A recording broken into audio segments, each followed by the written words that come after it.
Is Sound of Freedom based on a true story? Sound of Freedom was one of the most polarizing movies from 2023, partially because of its marketing campaign and its connection to conspiracy theories that somewhat diluted the film's message. A Christian thriller, Sound of Freedom stars Jim Caviezel as Tim Ballard, a former U.S. government agent who sets out on a mission to rescue children from sex traffickers in Colombia. The main plot centers around Ballard's Operation Underground Railroad, AUR, an anti-sex trafficking organization he founded in 2013.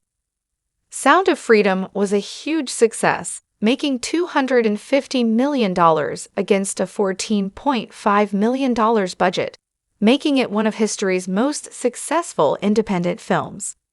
The marketing, however, faced criticism since many sold-out theaters were empty thanks to Angel Studios asking people to do a pay-it-forward deal, where they would buy a ticket for someone who couldn't attend otherwise and support the movie via Deadline.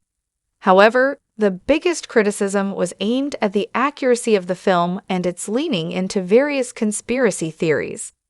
What was the inspiration for Sound of Freedom? Sound of Freedom was an original script by Rod Baer and Alejandro Monteverdi, based on the real-life exploits of Tim Ballard. Before founding his Operation Underground Railroad organization to rescue children from sex traffickers, Ballard was part of the CIA and the then newly formed Department of Homeland Security. He said he spent years arresting people who bought child exploitation materials, but he never had a chance to rescue the kids via the National Archives. I spent over 12 years working as a special agent/undercover operator for Homeland Security investigations in the Child Crimes/Child Trafficking Unit. For a decade of that service, I was stationed at the border office in Calexico, California. Based on my extensive experience fighting transnational crime along the southern border, I know that we should absolutely finish building the wall for the sake of the children. This all led to Tim Ballard being on a mission for the U.S. government in Haiti and Colombia in 2012. He was then ordered to return home and give up on them. Ballard said he wouldn't leave the kids in danger there, so he quit and remained behind to start his new rescue organization. That is the part of Ballard's life on which the movie is based. What to know about Tim Ballard and the nonprofit to find the children. When Tim Ballard made it known that he wanted to help rescue the children from the sex trafficking rings, he found help from a famous celebrity. Glenn Beck, a conservative talk show host, donated the money to help Ballard get AUR off the ground. Beck said he and Ballard were on the phone all the time, discussing what they wanted to do and how they could save the children via QTV. The group was also associated with QAnon conspiracy theories.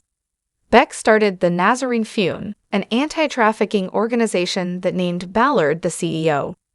However, AUR was under scrutiny from the start.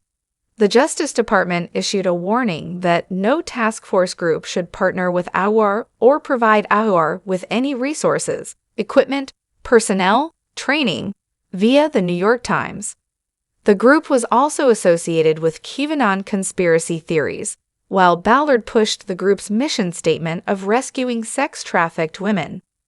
Despite this, AUR was able to aid in the arrest of pro-pedophilia activists Nelson Mattman, who fled to Mexico, and Martine Utenbogard and his partner, who both fled to Ecuador, via AP News.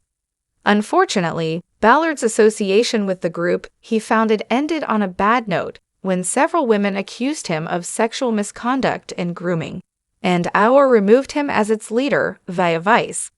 Glenn Beck has also distanced himself from Ballard after he learned more about the accusations.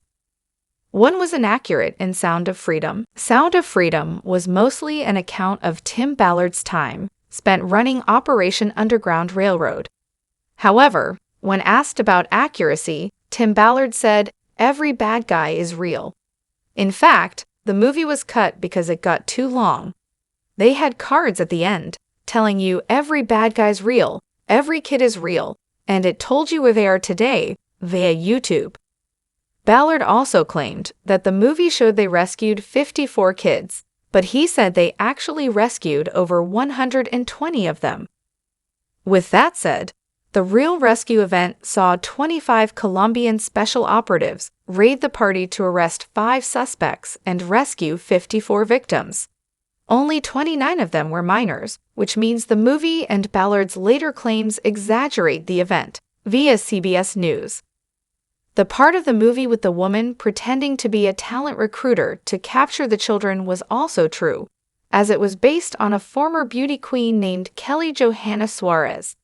This woman sued Ballard for her portrayal in the movie before she was arrested and convicted of pimping a child under 14 years in Colombia, via the Salt Lake Tribune. Bill Camp's character of Vampiro was also based on a real person who helped Ballard. However, Ballard's action scenes, as portrayed by Jim Caviezel, were mostly fictional. While he set things up, he wasn't there to go into action and fight the bad guys. That was only placed in the movie to make it more exciting. Ballard said they set up plans in real life to ensure those things wouldn't happen. What you have to do is ahead of time set it up so you don't find yourself in those situations. In full transparency, that scene was fictionalized. Ballard admitted about a scene where his character pulled a gun on someone to save a child. Where is Tim Ballard now? Several women accused Tim Ballard of sexual harassment and sexual abuse. In October 2024, a new federal lawsuit accuses him of human trafficking, something he promoted fighting against for so many years. For his part, Ballard has filed lawsuits against the plaintiffs for defamation via the Salt Lake Tribune. The 6 women suing Ballard claim, instead of rescuing women and children from trafficking, these defendants used their positions of trust to exploit and abuse and traffic women. Ballard, on the other hand, has said these lawsuits are proof of the QAnon conspiracy theories that the wealthy and powerful people connected to this dark and evil underworld who do not want to be exposed. However, at the same time, Glenn Beck has distanced himself from his former friend, saying he knows the truth, and OAM has broken off their connection to him as well after an independent investigation affirmed the sexual misconduct allegations, via Deseret News. Why is Sound of Freedom so controversial? The movie was a success, and there were a lot of audience members who praised its story of a man setting out to rescue children from sex trafficking rings without the support of the United States government. However, the biggest problem came with the film's connection to the QAnon conspiracy theories that Tim Ballard and star Jim Caviezel have both promoted in interviews over the years. While the movie itself avoids these theories, some critics believe the conspiracies were embellished in the film's story, via The Washington Post. It also didn't help that Sound of Freedom went out of its way to promote that it was better than blockbusters like Indiana Jones and The Dial of Destiny, and used theories that it was fighting against the Hollywood studios, and it was part of a culture war that was mostly invented to sell more tickets.